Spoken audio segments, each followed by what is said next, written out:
Bonjour, Papa de Dieu, amis de Jésus, frères et sœurs, compagnons de la prière de la foi. Ici votre serviteur, le révérend Père André. Je vous dis bonne fête de l'Assomption.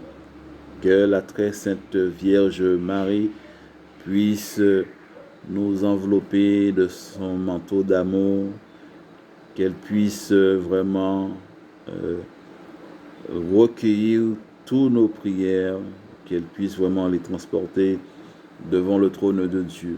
Vraiment, que sa grâce, parce elle est pleine de grâce, puisse se déverser sur nous tous, que nous soyons tous dans la joie en ce jour. Au nom de Jésus-Christ. Amen. Hier, nous avons vu que lorsque nous sommes dans une situation de blocage, nous devons rechercher le pourquoi, blocage financier. Et bien souvent, beaucoup de chrétiens n'obéissent pas tout simplement à une règle toute simple. Donner à Dieu ce qui est à Dieu. C'est ça qui est important. Beaucoup de personnes donnent à César, mais ils ne donnent pas à Dieu. Et ils veulent que le Seigneur les bénisse. Ce n'est pas possible. Nous devons respecter cette loi de Dieu qui nous donne en retour. Le Seigneur a dit, mettez-moi à l'épreuve. Apportez à la maison du trésor la dîme et les offrandes. Lorsque vous donnez le denier de l'Église, vous participez à l'Église, vous participez au royaume de Dieu. Lorsque vous faites un service volontaire dans votre paroisse, lorsque vous faites des actions de grâce, lorsque vous êtes en pèlerinage, plein de choses comme ça, vous donnez à Dieu. Et bien au retour, Dieu s'occupe de vos affaires. Il faut comprendre cela. Lorsque vous allez à l'église, ne donnez pas la plus petite pièce qui se trouve dans votre porte-monnaie. Préparez ce que vous avez à donner à Dieu. Vous devez donner d'un cœur sincère. Ce n'est pas au dernier moment que vous êtes en train de chercher dans votre porte-monnaie pour donner une petite pièce, comme si c'est ce que vous avez de plus précieux. Or, ce n'est pas ce que vous avez de plus précieux, vous donnez le superflu. Et quand vous êtes en problème, vous dites Seigneur, bénis-moi, bénis-moi, bénis-moi. Ce n'est pas comme ça fonctionne. Il faut savoir apprendre à donner à Dieu pour recevoir un retour. Que Dieu vous bénisse et vous donne vraiment cet éclaircissement des choses. Il n'y a pas de recette miracle pour cela.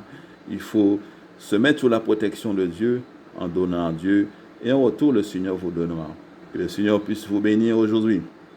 Que vous puissiez toujours continuer à marcher d'un cœur sincère avec Dieu et le Seigneur mettra toujours sa main protectrice sur votre vie, votre famille, vos affaires, votre business et vous aurez toujours la victoire car la victoire appartient à l'Éternel. Alléluia.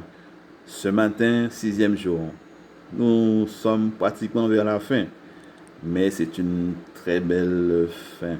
En tout cas, mes amis, il y a beaucoup de choses qui se sont passées dans la semaine, beaucoup d'actions qui se sont passées dans la vie de beaucoup de personnes, puisque je reçois beaucoup de messages de personnes qui me disent des choses beaux, gens. Et je sais que le Seigneur va exaucer beaucoup de requêtes de prière après cette septaine.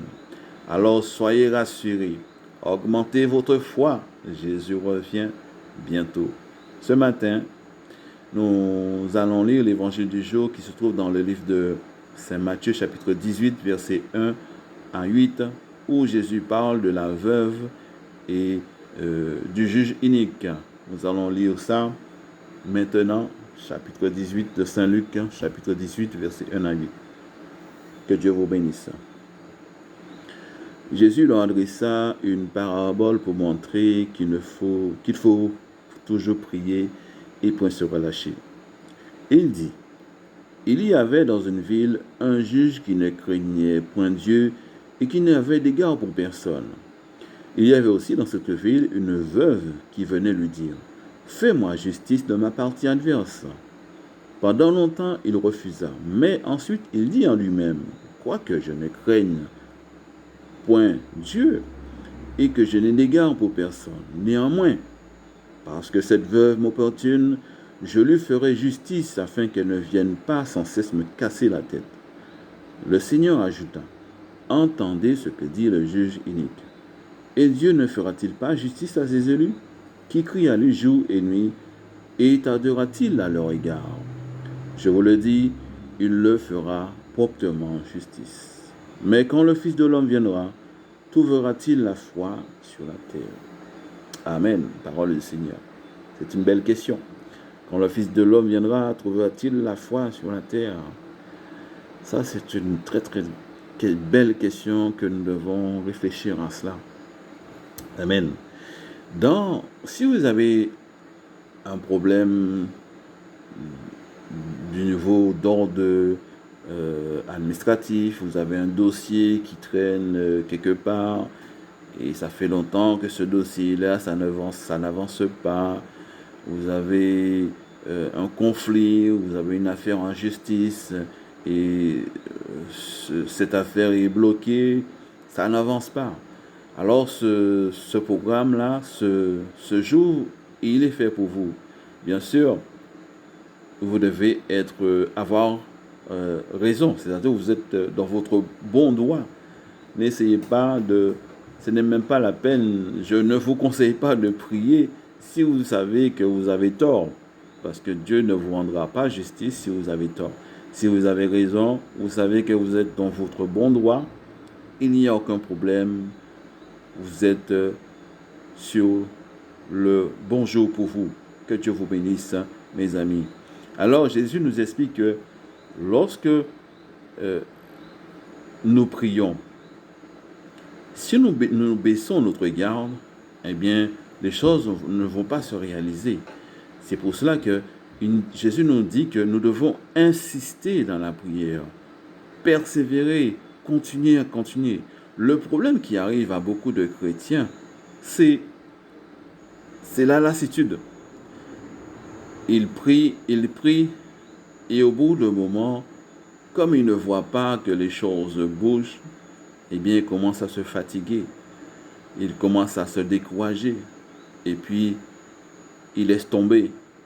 Mon ami, j'aimerais te dire ce matin, ce n'est pas le moment de baisser les bras, ce n'est pas le moment de capituler.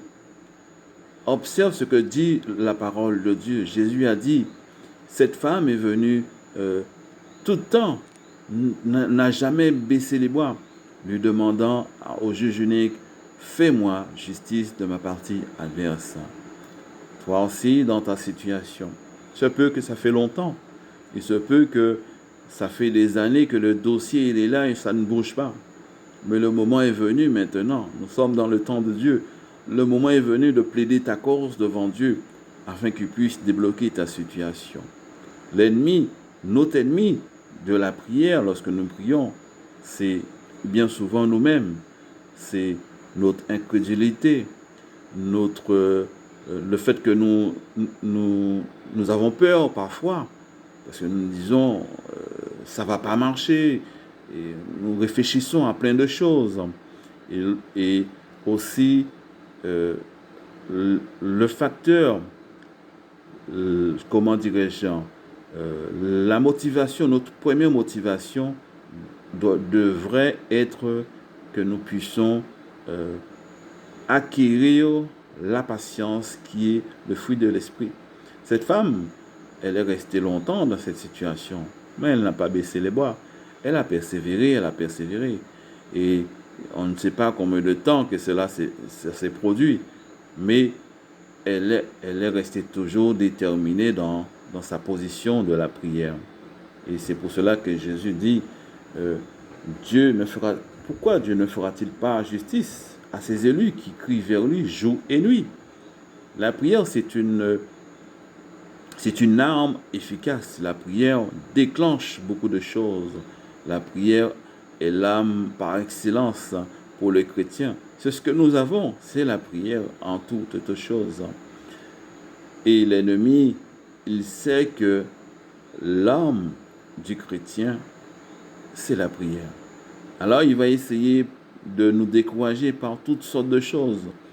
par des distractions, par des mauvaises pensées, Dieu ne t'écoute pas, par des gens qui vont venir, qui vont peut-être vous dire que ce n'est pas la peine, ça ne va pas marcher, par plein de choses comme ça.